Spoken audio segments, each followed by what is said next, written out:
श्री अरविंदोपनिषद। श्री अरविंदोपनिषद ହେଉଛି ଶ୍ରୀ ଅରବିନ୍ଦଙ୍କର ଏକ ମୌଳିକ ସଂସ୍କୃତ ରଚନା। ଏହି ଗ୍ରନ୍ଥରେ ଶ୍ରୀ ଅରବିନ୍ଦ ତାଙ୍କର ଯୋଗମାର୍ଗର ପରମ ରହସ୍ୟକୁ ଏକ ଉପନିଷଦୀୟ ଶୈଳୀରେ ଉଦ୍ଘାଟନ କରିବା ସହ ତାଙ୍କ ଦର୍ଶନର ସାରଭୂତ ତତ୍ତ୍ୱକୁ ସ୍ପଷ୍ଟ ଭାବେ ସଂକ୍ଷେପରେ ପ୍ରତିପାଦନ କରିଛନ୍ତି। ଏହି ଉପନିଷଦର ପ୍ରତିଟି ବାକ୍ୟରେ ଶ୍ରୀ ଅରବିନ୍ଦ ସେହି ପରମ ଲୀଳାମୟ, ସନ୍ମୟ, ଚିନ୍ମୟ, ଆନନ୍ଦମୟ ପରମ ବ୍ରହ୍ମଙ୍କର ସ୍ୱରୂପକୁ ବର୍ଣ୍ଣନା କରିଅଛନ୍ତି। ଦେଶ, କାଳ, ଗୁଣ, ରୂପ ପ୍ରଭୃତିରୁ ଅତୀତ ହୋଇ ମଧ୍ୟ ପରମ ବ୍ରହ୍ମ ଯେ ନିଜର ବିଦ୍ୟା ଓ ଅବିଦ୍ୟା ଏହି ଉଭୟାତ୍ମିକା ଚିତ୍ ଶକ୍ତି ଦ୍ୱାରା ସେହି ରୂପକୁ ଧାରଣ କରି ସର୍ବତ୍ର ବିଦ୍ୟମାନ, ଏହା ଏହି ଉପନିଷଦର ପ୍ରତି ଛତ୍ରେ ପ୍ରତିପାଦିତ। ଏହି ଜଗତ ହେଉଛି ପରମ ବ୍ରହ୍ମଙ୍କର ଏକ ରୂପ। ଏହା ସ୍ୱପ୍ନ ନୁହେଁ, ମାୟାନ୍ୱିତ ନୁହେଁ କିମ୍ବା ମିଥ୍ୟା ନୁହେଁ।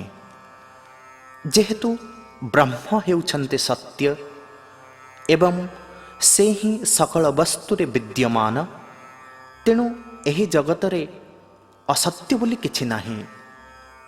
ଯାହାକୁ ଆମେ ଜୀବ ବୋଲି କହିଥାଉ, ବାସ୍ତବରେ ସେ ହେଉଛନ୍ତି ସ୍ୱୟଂ ବ୍ରହ୍ମ, ଯେ କି ଏହି ଜଗତରେ ପ୍ରଚ୍ଛନ୍ନ ଭାବେ ଜୀବ ରୂପରେ ଅବତୀର୍ଣ୍ଣ।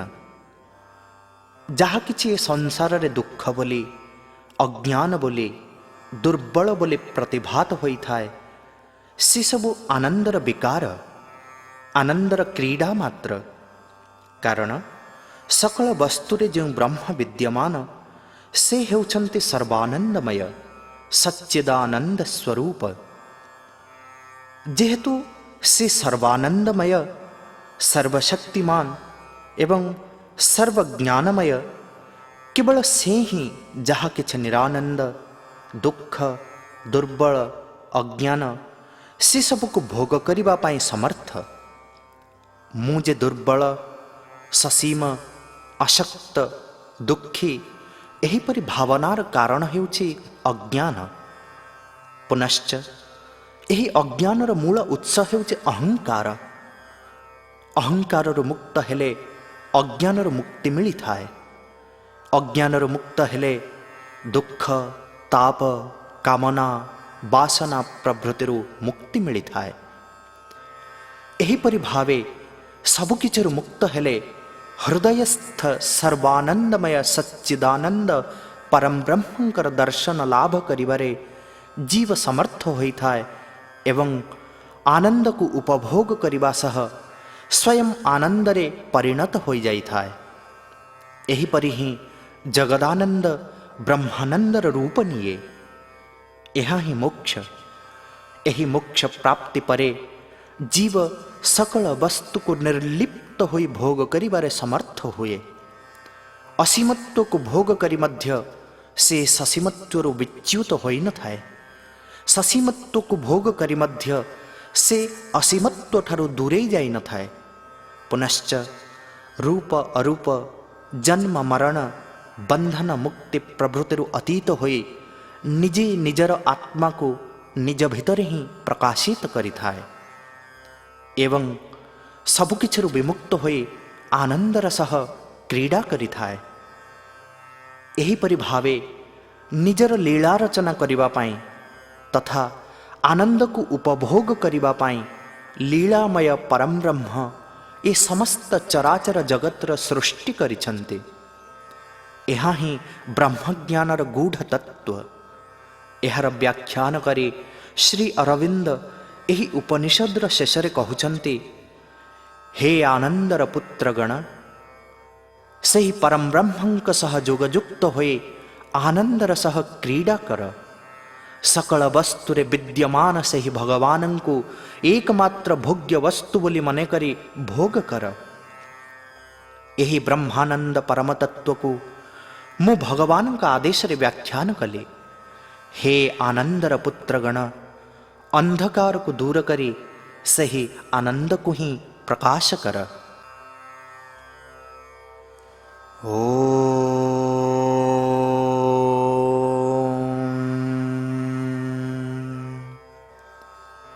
ସେହି ବ୍ରହ୍ମ ହେଉଛନ୍ତି ଏକ ଏବଂ ଅଦ୍ୱିତୀୟ। ସେ ସଦ୍-ରୂପାତ୍ମକ ଏବଂ ଅସଦ୍-ରୂପାତ୍ମକ ହୋଇ ମଧ୍ୟ ଉଭୟ ସତ୍ ଓ ଅସତ୍ର ଊର୍ଦ୍ଧ୍ୱରେ ରହିଥାନ୍ତି। ସେହି ବ୍ରହ୍ମଙ୍କ ଠାରୁ ଭିନ୍ନ ହୋଇ ଏହି ଜଗତରେ ଅନ୍ୟ କିଛି ନାହିଁ। ଯାହା କିଛି ଅତୀତ, ବର୍ତ୍ତମାନ ଓ ଭବିଷ୍ୟତର ଅନ୍ତର୍ଗତ ଏବଂ ଯାହା କିଛି ଏହି ତିନୋଟି କାଳର ଊର୍ଦ୍ଧ୍ୱରେ, ସେ ସବୁ ହିଁ କେବଳ ବ୍ରହ୍ମ। ଏହି ସଂସାରରେ ଯାହା କିଛି କ୍ଷୁଦ୍ର ଏବଂ ଯାହା କିଛି ବୃହତ୍, ଯାହା କିଛି ଉଦାର ଏବଂ ଯାହା କିଛି ଅନୁଦାର, ସେ ସବୁ ହିଁ ବ୍ରହ୍ମ।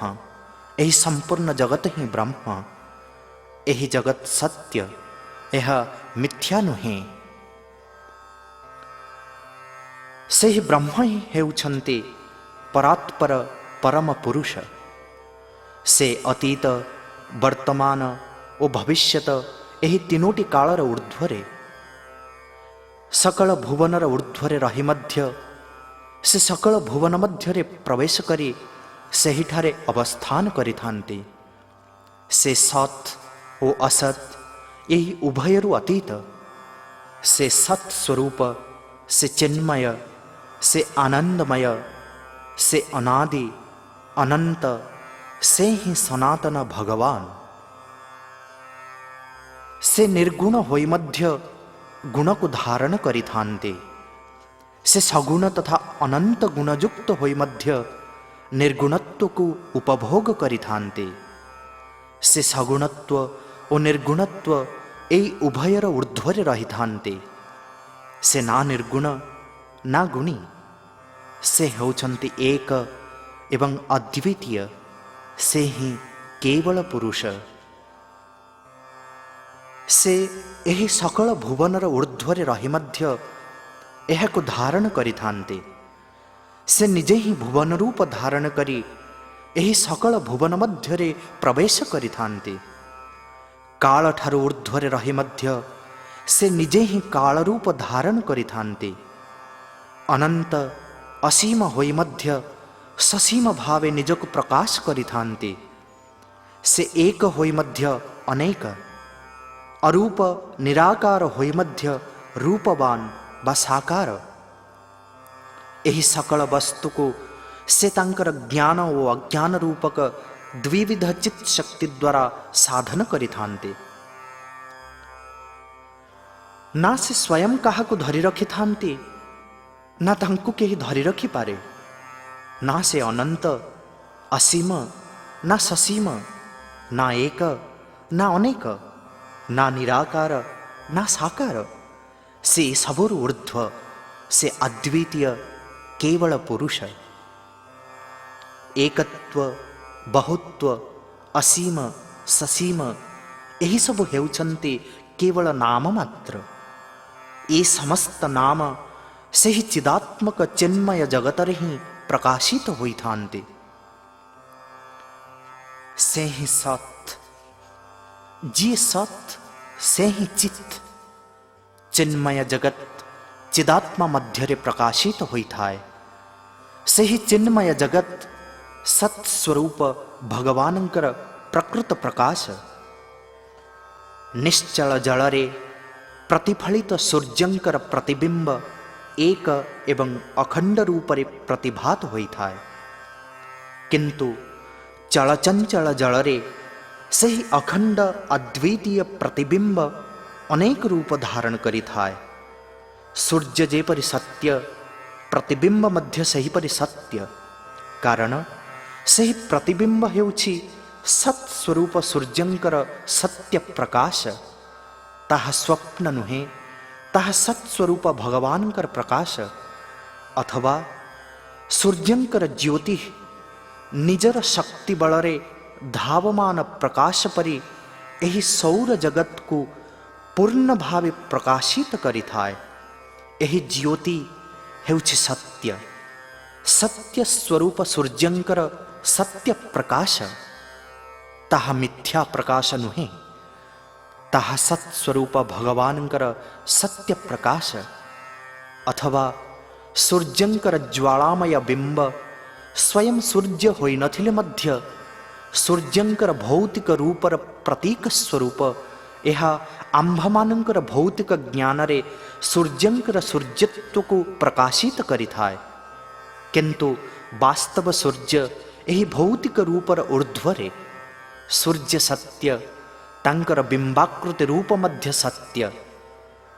ସେହି ବିମ୍ବାକୃତି ରୂପ ସତ୍ ସ୍ୱରୂପ ସୂର୍ଯ୍ୟଙ୍କର ସତ୍ୟ ପ୍ରକାଶ, ତାହା ମାୟା କବଳିତ ନୁହେଁ।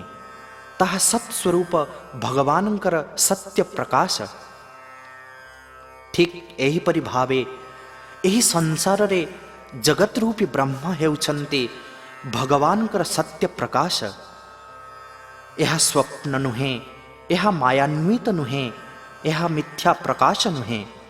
ଏହା ସତ୍ ସ୍ୱରୂପ ଭଗବାନଙ୍କର ସତ୍ୟ ପ୍ରକାଶ। ଏହା ସ୍ୱୟଂ ଭଗବାନ ନ ହୋଇ ମଧ୍ୟ ଭଗବାନ। ଏହା ହେଉଛି ପରାମାୟା। ଏହା ହେଉଛି ସେହି ପରମ ରହସ୍ୟମୟ ଯୋଗୀଶ୍ୱର କୃଷ୍ଣଙ୍କର ଯୋଗ ମାହାତ୍ମ୍ୟ। ଏହା ଚିତ୍ ଶକ୍ତିର ଆନନ୍ଦମୟ ଲୀଳା, ପରମେଶ୍ୱରଙ୍କର ଅଚିନ୍ତ୍ୟ ଗତି। ବ୍ୟାବହାରିକ ଦୃଷ୍ଟିରୁ ଏସବୁ ସତ୍ୟ ଏବଂ ପାରମାର୍ଥିକ ଦୃଷ୍ଟିରୁ ଏସବୁ ଅସତ୍ୟ। ଏହିପରି ଭାବନା କେବଳ ମନର ତୁଷ୍ଟି ପାଇଁ। ଗଭୀର ଓ ବ୍ୟାପକ ଦୃଷ୍ଟିରୁ ଏହିପରି କହିବା ଆବଶ୍ୟକ ଯେ ଯେତେବେଳେ ବ୍ରହ୍ମ ହେଉଛନ୍ତି ସତ୍ୟ, ସେତେବେଳେ ଅସତ୍ୟ ବୋଲି କିଛି ନାହିଁ। ଏହିପରି ଭାବେ ଯାହା କିଛି ପ୍ରକାଶିତ ହୋଇଥାଏ ତାହା ହିଁ ଜଗଦାନନ୍ଦ।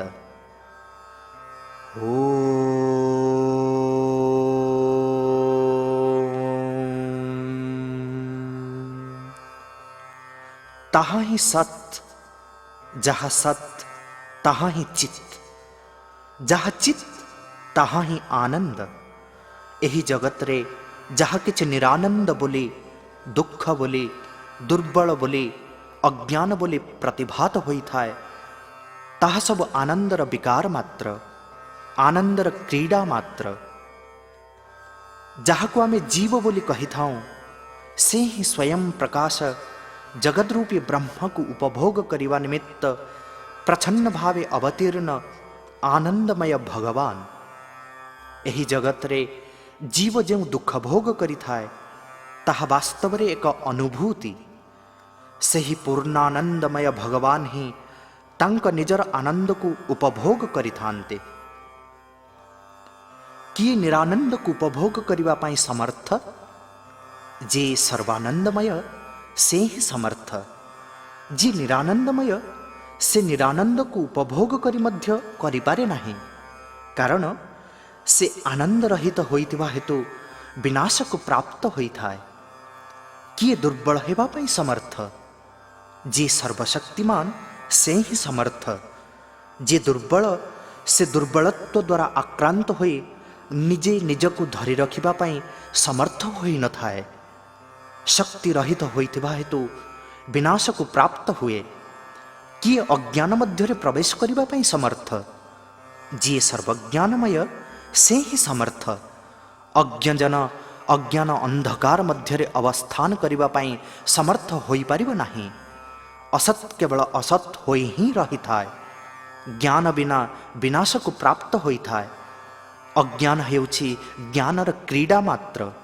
ଏହା ନିଜ ଭିତରେ ହିଁ ଆତ୍ମଗୋପନ କରି ରହିଥାଏ। ଦୁର୍ବଳତା ହେଉଛି ଶକ୍ତିର କ୍ରୀଡ଼ା, ନିରାନନ୍ଦ ହେଉଛି ଆନନ୍ଦର କ୍ରୀଡ଼ା। ଏସବୁ ନିଜ ଭିତରେ ହିଁ ନିଜେ ଆତ୍ମଗୋପନ କରି ରହିଥାନ୍ତି। ଜୀବାତ୍ମା ଆନନ୍ଦର ସହ ହସିଥାଏ, କାନ୍ଦିଥାଏ, ଲୁହ ବୁହାଇଥାଏ। ଆନନ୍ଦର ସହ ସ୍ପନ୍ଦିତ ହୋଇଥାଏ, ଯେପରିକି ସେ ତମୋମୟ ଆନନ୍ଦ ମଧ୍ୟରେ ପ୍ରକାଶିତ। ଦୁଃଖ ଯାତନା ପ୍ରଭୃତି ଦ୍ୱାରା ତଥା ହିଂସାତ୍ମକ ସୁଖ ପ୍ରଭୃତି ଦ୍ୱାରା ଆନ୍ଦୋଳିତ ହୋଇ ସେ ଆନନ୍ଦର ସହ ସ୍ପନ୍ଦିତ ହୋଇଥାଏ। ଅଜ୍ଞାନ ଅନ୍ଧକାରମୟ ଆନନ୍ଦର ପୂର୍ଣ୍ଣ ଭୋଗ ପାଇଁ से ता निजकु अज्ञान अंधकार मध्यरे गुप्त करी रखी थाए। मु हेउछि ससीम, असमर्थ, दुर्बल, दुखी। एहीपरि भावर मूल उत्स हेउछि अज्ञान। मोते मोर शक्ति क्षय करी कठिन श्रम करी आवश्यक पड़िले मृत्यु प्रतिबदल मध्य जानिबाकु हेब, करिबाकु हेब एवं प्राप्त करिबाकु हेब। तू हेउछु भिन्न, मु हेउछि भिन्न। तू जाहा मु ताहा नुहे। जाहा तो पाई मंगलप्रद ताहा मो पाई अमंगल। जेउथिरे तोर लाभ सेथिरे मोर हानि। तोते मारिदेले ही मु सुखरे रहिबी। मु सात्विक नुहे जे निजको दुखी रखी निजर हानि घटाई निजको मृत्यु मुखरे पकाई तोते सुखरे रखिबी। ए सबु अज्ञानर स्वरूप। ए समस्तर मूल कारण हेउछि अहंकार। अहंकारु निजको मुक्त कले ही अज्ञानरु मुक्ति मिली थाए।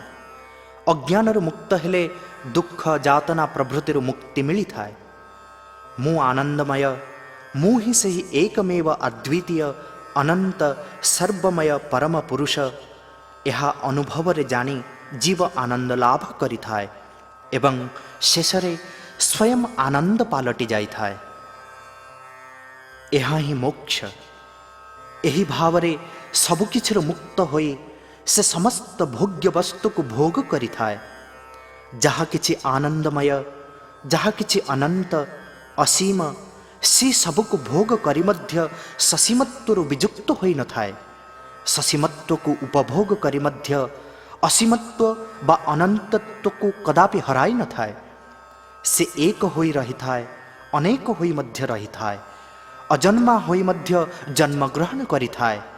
जायमान होई मध्य जन्मी न थाए।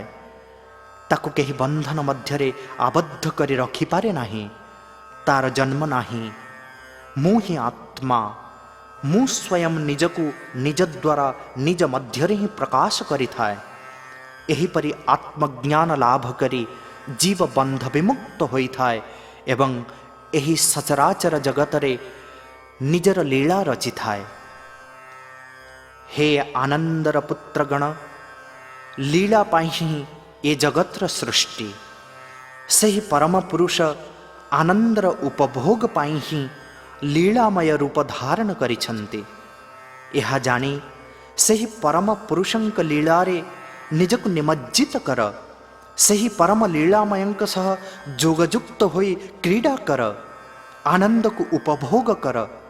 से ही एकमात्र सकल जीव भोग्य भगवान को सर्व वस्तुरे लाभ करी तांकु उपभोग कर।